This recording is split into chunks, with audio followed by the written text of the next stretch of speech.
Alhamdulillahilladzi an'amana bi ni'matil iman wal islam wa nusalli wa nusallimu ala khairil anam sayyidina wa maulana Muhammadin wa ala alihi wa sahbihi ajmain. Saudara-saudaraku sekalian, di dalam kesempatan ini insyaallah kita akan membahas terkait tema bencana, ujian ataukah azab. Saudara-saudaraku sekalian, mengutip dari Badan Nasional Penanggulangan Bencana BNPB, di awal tahun 2021 ini terjadi sebanyak 197 bencana di seluruh wilayah Indonesia. Sebagian besar kejadiannya itu merupakan bencana alam. Bencana banjir mendominasi dengan 134 kejadian. Disusul tanah longsor 31 kejadian, puting beliung sebanyak 24 kejadian. Saudara-saudaraku sekalian, serangkaian bencana di awal tahun 2021 itu menyebabkan 184 orang meninggal, lebih dari 2.700 orang mengalami luka-luka, sebanyak 9 orang dinyatakan hilang, dan mereka yang menderita serta mengungsi mencapai 1,9 juta orang. Saudaraku sekalian, sederet bencana yang menimpa rakyat Indonesia di awal tahun ini memunculkan sebuah pertanyaan: apakah bencana itu ujian ataukah azab yang Allah timpakan kepada bangsa Indonesia? Saudaraku sekalian, bencana atau musibah ada kalanya ujian dan ada kalanya merupakan azab yang disegerakan di dunia. Dari mana kita mengetahui bahwa sebuah bencana dan musibah itu adalah ujian atau azab? Saudaraku sekalian, apabila musibah itu ditimpakan kepada orang-orang saleh yang taat kepada Allah Ta'ala, maka ia adalah ujian yang meninggikan derajat mereka dan melipat gandakan pahala mereka di akhirat. Musibah yang berupa ujian ini ditimpakan oleh Allah kepada orang-orang yang dikehendaki kebaikan pada dirinya, seperti para nabi, para wali, para ulama yang mengamalkan ilmunya, dan orang-orang soleh lainnya. Rasulullah Sallallahu Alaihi Wasallam bersabda, "Mayuridillahu bihi khairu yusibuhu minhu." Siapa yang Allah kehendaki kebaikan pada dirinya, maka Allah akan menimpakan musibah kepadanya.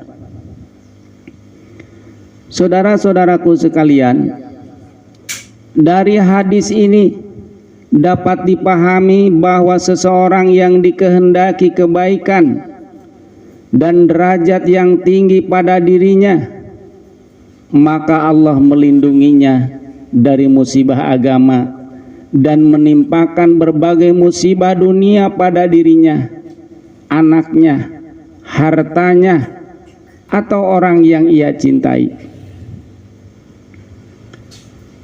Saudaraku sekalian, musibah agama itu adalah seperti meninggalkan sholat 5 waktu, berjudi, berzina, mencuri dan lain sebagainya. Sedangkan musibah dunia itu sangat banyak bentuknya. Di antaranya kemiskinan, sakit, ditinggal mati orang yang dicintai, diperlakukan buruk orang lain, dan lain sebagainya. Semakin taat seseorang dan semakin banyak ia melakukan kebaikan, maka semakin besar dan berat ujian yang Allah timpakan kepadanya. Saudaraku sekalian, sebagaimana kita tahu, manusia yang paling taat itu adalah para nabi. Musibah yang menimpa mereka itu tentu lebih banyak, lebih berat dibandingkan dengan manusia pada umumnya. Nabi Nuh diuji dengan anak dan istrinya yang tidak mau beriman. Beliau juga dicaci dan seringkali dipukuli sampai pingsan ketika menyampaikan dakwah kepada umatnya. Nabi Ibrahim juga diuji dengan dilemparkan ke api yang berkobar-kobar dan tidak dikaruniai anak sampai usia lanjut. Nabi Zakaria meninggal digergaji. Nabi Yahya kepalanya dipenggal. Banyak nabi di kalangan Bani Israel yang mati dibunuh, sebagaimana disebutkan dalam surat Al-Baqarah ayat 87 dan surat Al-Imran ayat 181. Nabi Ayub juga diuji dengan sakit selama 18 tahun dan dimatikan seluruh anaknya dan dilenyapkan seluruh hartanya.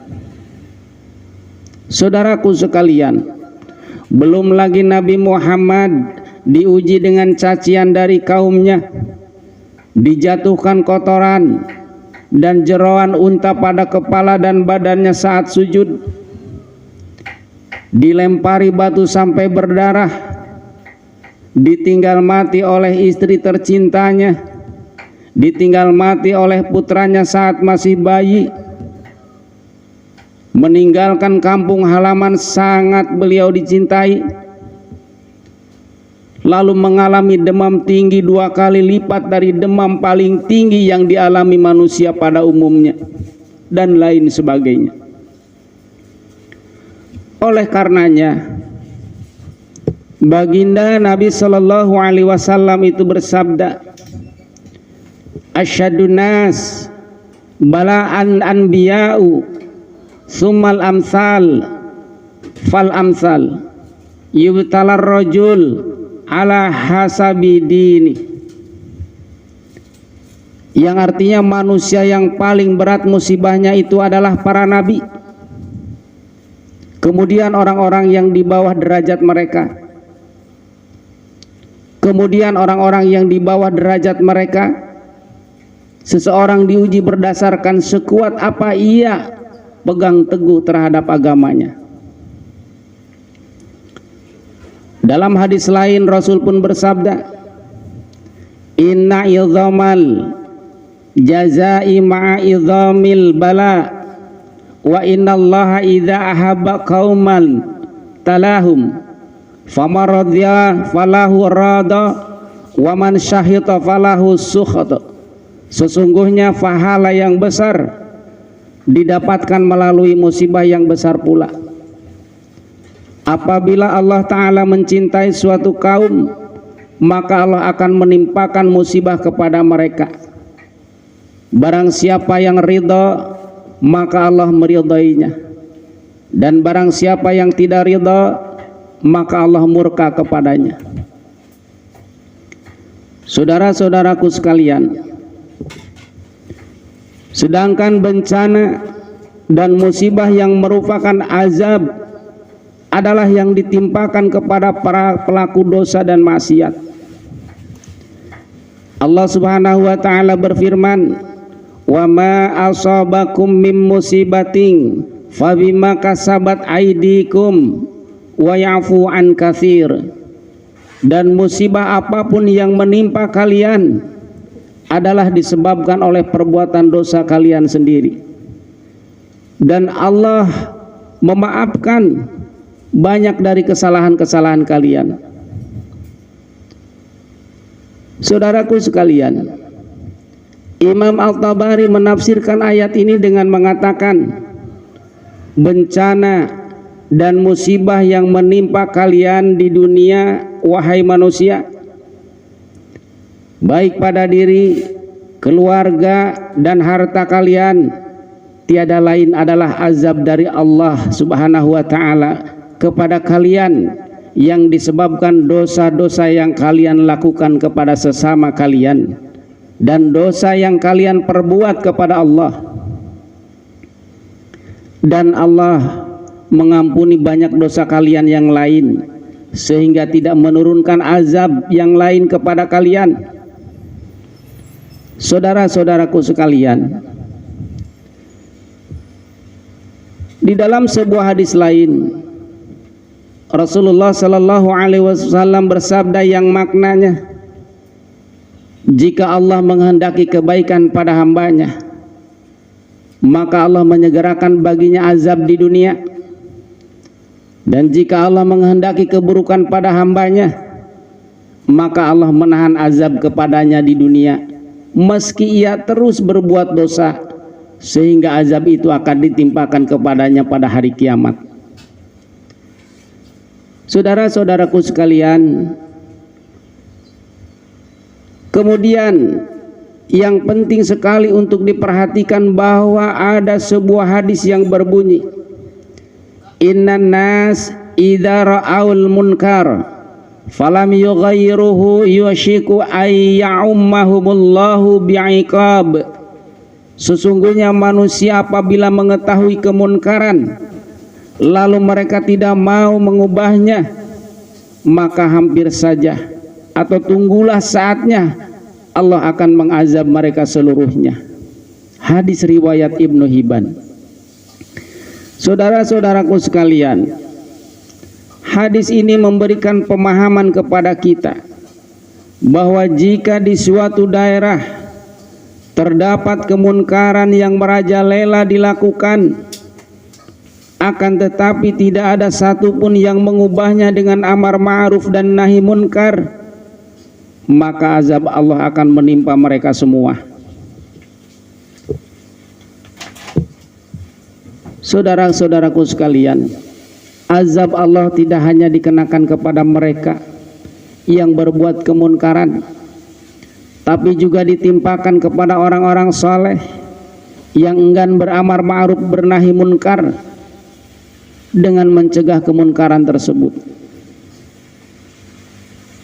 Kemunkaran adalah seperti paham-paham yang menyimpang dari ajaran para alim ulama Ahlus Sunnah wal Jamaah. Zina, judi, meminum minuman keras, korupsi, mengganggu kerukunan masyarakat, berbuat kekacauan dan lain sebagainya. Hadirin rahimakumullah, dari penjelasan tersebut dapat disimpulkan beberapa hal. Yang pertama, bagi seorang mukmin, musibah yang menimpanya, baik itu musibah itu ujian ataupun azab, adalah kebaikan baginya apabila dihadapi dengan sabar dan ridha. Jika berupa ujian, maka musibah itu akan meninggikan derajatnya dan melipat gandakan pahala di akhirat. Dan jika berupa azab, maka azab di dunia itu akan menggugurkan azab baginya di akhirat kelak. Dan hal itu lebih baik baginya, karena azab di akhirat jauh lebih berat dan lebih pedih dibandingkan azab dunia. Yang kedua, bagi orang kafir, bencana dan musibah apapun yang menimpanya di dunia tidaklah bermanfaat sama sekali baginya di akhirat. Dan yang ketiga, jika seseorang mulai berbuat taat dan mulai meninggalkan hal-hal yang diharamkan, lalu ditimpa berbagai musibah, maka itu adalah ujian baginya. Apakah ia akan terus melanjutkan ketaatan, ataukah ia kendor semangat lalu meninggalkan ketaatan itu? Dan kesimpulan yang keempat, jika seseorang ditimpa musibah, ditimpa bencana setelah ia berbuat maksiat, setelah berbuat dosa, maka yang semestinya dia lakukan adalah menyegerakan taubat dengan sungguh-sungguh dari semua dosa yang pernah ia lakukan. Baginda Nabi bersabda, at-taibu minadz-dzanbi kamal la dzanbalahu. Seseorang yang bertaubat dari dosa seperti orang yang tidak punya dosa. Saudara-saudaraku sekalian, dan yang kelima, kemungkaran jika sudah merajalela dan tidak ada satupun yang berupaya mencegahnya, maka tunggulah saatnya Allah Subhanahu wa ta'ala akan menurunkan azab kepadanya semuanya, yang saleh maupun yang fasik, semuanya terkena azab. Na'udzubillah min dzalik. Barakallahu li wa lakum